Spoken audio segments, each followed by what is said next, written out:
I would say the first time I met Todd King would have been, probably in my Pee-wee hockey days, and I just remember him coming to the rink, and he always had a strong presence wherever he went, and I know over the years we end up labeling him with a nickname of Strut, and one of the things I do remember about him is he was very confident when he came into the room and into the rink, and that was back in the Pee-wee days.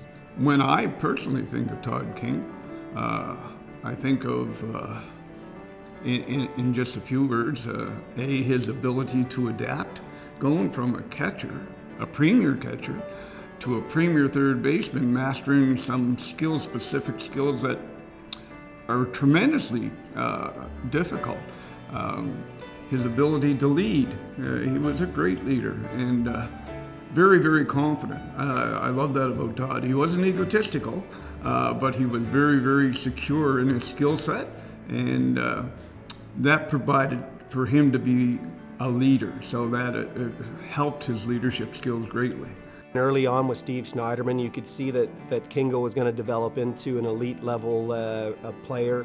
Then we went on to Canada Games under Tommy Doucette, who I'm sure Todd and I could both go on all day about as a fantastic coach. I think that's the point where Kingo and I both made a step to the next level. Todd was our team captain for our '89 Canada Games team, and number one, because of his great playing ability, but two, he had leadership skills. He would take charge of the infield, move them around. He was entrusted to call pickoff plays. He was entrusted to call pitch outs if he wanted. As far as a leader goes, there was no question he was going to be our captain, and I rewarded him with all kinds of responsibilities, and I can honestly say throughout the whole year he never let me down. He was just excellent to work with. You know, when I look back over time, whether it's softball or hockey, he's always been just that competitive athlete that wants to win, and he has that mental makeup to be able to do that, and I think that comes from his family. I think that if you look at his family, they're all great athletes. His brother, his sister, and so he comes from a bloodline of athletes that certainly have that mental makeup. Todd had vision, even though back then it wasn't very in vogue to talk about mental preparation and those kind of skills, but he had those. He would go and he'd take a look at the opposing players and kind of break down their footwork, where we want to pitch them, what kind of pitches, who's pitching that day. So he was always analytical, both of his own pitching staff and how to get hitters out. He's going to give you everything he has, but he wants everything you have as a teammate too, and he's going to demand it. And I think, again, that's what made him a good leader, is that he always brought it with intensity, and he wanted that from all of his teammates. I can remember pitching to him many times when I wasn't on my A game, and you were going to hear it, and you were going to get a pretty good throw back at you. Very few people will remember that Todd King was Nova Scotia's flag bearer for the '89 Canada Games, and that speaks volumes of his athleticism. It speaks volumes for where softball was prominent in the 70s and 80s, and so you don't take an obscure sport and let them be the flag bearer. So that speaks to his athleticism. And probably a fact that a lot of the audience this evening would not know about Todd. So he was just really, really respected in the athletic community here in Nova Scotia.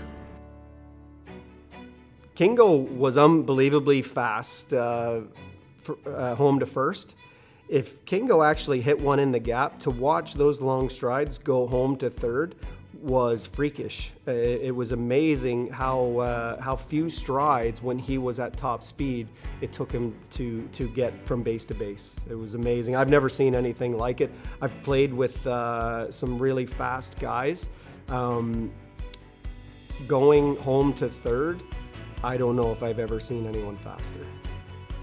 Whenever he went and played for these elite clubs internationally in the ISCs and all those kinds of things, he stood out. He was a man among men, you know what I mean? Like he didn't have to have a backseat to any athlete. He was outstanding at his position defensively and truly became an offensive innovator with his great speed and mastered the run and slap hit. Todd thrived on facing the best, and some of the biggest games that Todd's had as a ball player were against the best in the world. He performed obviously on a national team level, and I can attest to the fact that that's another level of ball. And Todd always responded to that responsibility, and he thrived on those big situations. He thrived on those big games, and he wanted to face the best. Todd is most deserving of all the accolades he's getting now. He, of course, is in the softball Canada Amateurs Hall of Fame. And he's going to be inducted into the Hants Hall of Fame, and he deserves all of that. And I'd like to take this time to say congratulations, Todd, and enjoy your evening. For those that may not know Todd outside of hockey or softball, I think that, you know, as good of an athlete as he is, he's even a better person. I mean, I see him from time to time today, and it's just like running into him, 20 years ago. He's just always happy to see you, big smile on his face, takes time to chat, and just a real good person overall, and certainly a great qualities. I just want to congratulate Todd on a fantastic career. It was fun being a part of it, and wish you well in the future. For the folks of East Hants, a great opportunity to celebrate a fantastic athlete, not only a great ball player, one of the best in the world at what he did, but also a very good goaltender, a very good hockey player. Fortunate enough to play both sports with him. Competitive guy, fantastic teammate, and wish him all the best. 2015 East Hants Sport Hall of Fame inductee, Todd King.